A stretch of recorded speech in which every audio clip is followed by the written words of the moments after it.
two-time Olympic gold medalist, he brought joy to so many.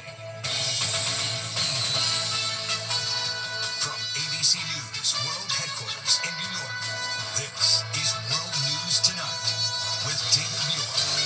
Good evening. We are back from Washington tonight from the banks of the Potomac River, the site of that horrific crash, the deadliest plane crash in more than 2 decades in the U.S. And we begin tonight with the breaking news just in. We want to go to the images just moments ago. The NTSB has just revealed that Navy salvage crews will be working to lift the Black Hawk helicopter and pieces of the passenger jet out of the water. Salvage crews out in the water right now. Additional teams arriving over the next 24 hours. Authorities moments ago saying there are 2 distinct debris fields. The Black Hawk in one area, the passenger plane in another area. And even though the jet is in multiple pieces, it remains largely intact, they said, and the NTS investigator said that should help in the investigation. Also tonight here, chilling images obtained by CNN show the final seconds before the collision. The Black Hawk appearing to fly directly into American Airlines Flight 5342. Both aircraft then falling into the Potomac. ABC News learning the Black Hawk might have flown outside its approved flight plan for a time and was flying higher than its allowed altitude of 200 feet. Also just moments ago, the NTSB revealing both of the passenger jet's black boxes have been recovered. One of them, the cockpit voice recorder, that it has some water intrusion, he said. He said that's normal and that both recorders should be salvageable. We also just learned the helicopter's 2 recording devices, they're both contained in one box, and that box has also been recovered tonight. ABC's Gio Benitez covers aviation, and he's on the scene again tonight, leading us off. Tonight, salvage teams on scene, set to begin pulling the wreckage of the deadliest plane crash in nearly 24 years from the icy Potomac River, starting with the Black Hawk helicopter. Crews dealing with bad weather all day, scanning the waters with sonar, the remains of 41 of the 67 victims now recovered. Sources telling ABC News many of the remaining victims are believed to be trapped in the jet's fuselage. We have right now 2 distinct debris fields. The good news is, based upon the initial mapping, while there are some small aspects of that debris field, there are large chunks that will be easily recoverable. And chilling new images tonight showing the clearest view yet of the final seconds before the mid-air disaster. The video, obtained exclusively by CNN, shows that Army helicopter on the left side of the screen on a horrific collision course with that American Airlines jet shortly before 9 Wednesday night. You see that plane, its headlights shining bright, making its turn, banking on its final approach to the runway. Then, just moments later, the Black Hawk colliding with that plane, exploding in a fireball, debris plunging into the Potomac. It appeared in that moment neither aircraft took evasive action, raising questions if the American Airlines pilots even saw it coming, and whether the Black Hawk saw the plane. In another major move tonight, the FAA now suspending helicopter routes over the Potomac River in the area over and around the airport for at least 30 days. An FAA document and flight radar show that the Army helicopter may have deviated outside of its approved route at least once in the seconds before the crash. And early data shows it was flying above 300 feet when it should have been under 200. The NTSB tonight revealing they have recovered the helicopter's data and voice recorder, as well as both of the plane's black boxes, including the flight data recorder and the cockpit voice recorder. They say river water got inside. And we have a high level of confidence that we will be able to get a full download in the very near future. Investigators recreating the final minutes leading up to that mid-air crash before that American Airlines flight started its descent. At 8:43 p.m., the jet's pilots told to land on a shorter runway. That Black Hawk helicopter now also making its way up the Potomac River. At 8:45 p.m., air traffic control alerting the helicopter to that jet's approach. At 8:47 p.m., asking the Black Hawk pilots to again confirm they see the jet. You can hear the alarm go off as they ask the Black Hawk, "Do you see that jet?" S25, get the surgery invite. S25, S5 is your day. S5 has a aircraft inside business separation. Seconds later, the collision. 32017. That final communication, a crucial piece of the investigation. A source with direct knowledge confirming reports that the air traffic controller on duty was doing the job normally handled by 2 people, monitoring both plane and helicopter traffic, a routine procedure when nighttime traffic is at a certain level. We've just learned that controller has been interviewed. And David, the fact that they found the helicopter's black box intact is a very big deal because now investigators will actually be able to hear that final conversation inside the cockpit. Did they even see the correct plane? David. Gio Benitez, who's been on the scene from the beginning for us. Gio, thank you. Tonight we're learning more about the 67 victims on board the American Airlines flight and the crew on that Black Hawk, the young figure skaters, their families, the 2 young sisters who died, the 3 soldiers, the experienced pilots on that Black Hawk. Tonight, Wick Johnson with the remarkable stories, the loved ones, the young skating stars on that plane. Tonight, loved ones honoring the memories of the 67 people killed in that mid-air collision over the Potomac. It's really fun to have a sister to skate with. 14-year-old Everly Livingston and her 11-year-old sister Lydia were bright rising stars in the world of figure skating. Our Washington, D.C. affiliate WJLA spoke with the sisters in 2022. When you get older, what do you want to do with skating? Go to Disney on Ice. Ooh, how about you? I want to be in the Olympics. Both lost their lives on their way home from a national skating camp in Wichita, along with their parents, Donna and Peter. 12-year-old Brielle Beyer beat cancer when she was only 4 months old. She died with her mom, Justina. Brielle's dad telling me she was so proud to skate at that coveted camp just days before. What do you want the world to know about her and her competitive spirit? She was just such a fighter in everything she did, and she just lived life to the fullest with everything. Kia Duggins was a Harvard Law School graduate and a former Miss Kansas contestant. She was flying to D.C. to start as a law professor at Howard University in the fall. Elizabeth Keys died on her 33rd birthday, heading home early from a business trip to celebrate with her longtime partner, David Seidman. This was fearless. Like, it both her professional life but also her personal life was always willing to do the right thing, was always willing to take risks, was always willing to sort of bet big on being the best version of yourself. The victims of Flight 5342 touched many lives in different ways. Are you posing? Lizzie Jacobson will never forget this moment from 2021. Flight attendant Ian Epstein helping to calm her baby. When she saw his photo in the news, she recognized him immediately. We picked her up and just kind of walked the aisles, talked to everybody, was cracking jokes. I just thought it was such an amazing experience with a flight attendant who clearly loved his job and he loved making people smile.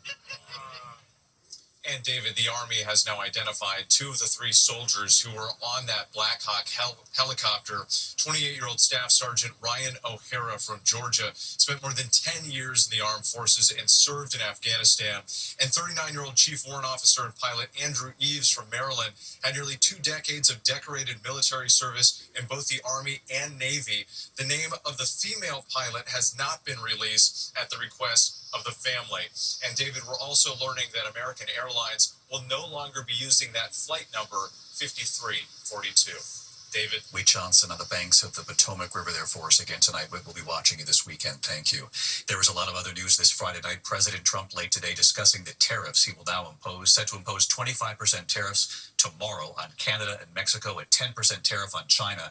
The question, what will this mean for grocery prices, electronics, gas, and oil? President Trump saying late today there could be disruption and that Americans will understand. Rachel Scott at the White House. Tonight, President Trump set to implement sweeping tariffs on the country's largest trading partners, a move that would impact prices at the grocery store and the gas pump. There could be some temporary short-term disruption, and people will understand that. It comes even as the president has acknowledged one of the reasons that he won was his promise of lowering grocery prices. But now he is warning there could be disruption due to the tariffs. The president announcing 25% tariffs on Mexico and Canada and 10% tariffs on China, warning the 3 countries there's nothing they could do to stop him. The tariffs are going to make us very rich and very strong. The president saying the majority will go into effect tomorrow, with additional tariffs on oil and gas coming in the next 3 weeks. Experts say the average American family could pay $830 more this year because of these tariffs, with families paying more at the grocery store for fresh produce from Mexico like avocados, tomatoes, and limes, and alcohol, beer, tequila, and other liquor likely to go up in price too. The tariffs could also drive up prices on cars and car parts, and those expected tariffs on oil and gas could increase the price at the pump, some 40 to 70 cents more per gallon. And tonight, the threat of a multi-front trade war. Estamos preparados Mexico's President Claudia Sheinbaum says they are prepared for what may come. And Canada's Prime Minister Justin Trudeau floating retaliation. We won't relent until tariffs are removed, and of course, everything is on the table. The president is keenly aware that inflation and the economy were top issues for voters this election. Today, he was asked directly what he would say to those voters who wanted him to bring down everyday costs. The president calling this a short-term disruption, saying Americans will understand, David. Rachel Scott live at the White House. Rachel, thank you. The other developing headline involves the FBI tonight. Sources telling ABC News the Trump administration has now warned several top FBI officials to retire by the end of the day today or be fired. Here's Pierre Thomas. Tonight, sources telling ABC News at least 6 top officials at FBI headquarters were told retire today or be fired on Monday, and that the Trump administration is currently compiling a list of other agents who could be removed as well. Sources say among those targeted are agents tied to former special counsel Jack Smith's January 6th and classified documents investigations into President Trump. We're also learning some agents leading major field offices across the country could be pushed out too, because the administration believes they cannot be trusted to implement the president's policies.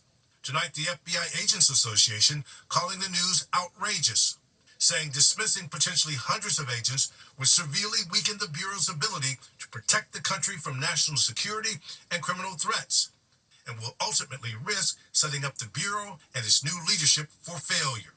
Tonight, President Trump insisting he was not personally involved in the firings. And if they fired some people over there, that's a good thing because they were very bad. They were very corrupt people. The president says some FBI leaders were complicit in what he believes were politically motivated investigations. But tonight, some agents are saying such potential wholesale and concentrated changes are unfair and alarming in such a dangerous threat environment, David. All right, Pierre Thomas on a Friday night. Pierre, thank you. Now to the powerful storm sweeping right across the Northeast at this hour. Heavy rain, ice, snow in some places. This system from Washington right up through Philadelphia, New York to Boston. Chief Meteorologist Lee Goldberg from WABC back with us tonight. Lee?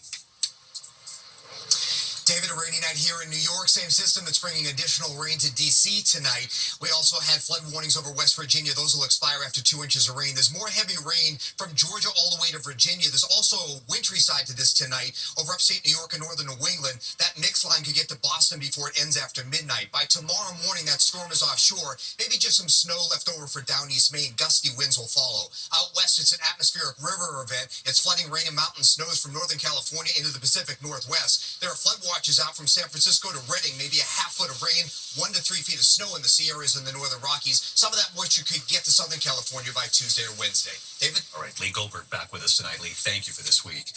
Tonight, the deeply personal reveal here from retired NBA star Dwayne Wade, who is just 43 years old, revealing his battle with cancer and his message tonight. Here's ABC's Matt Gutman.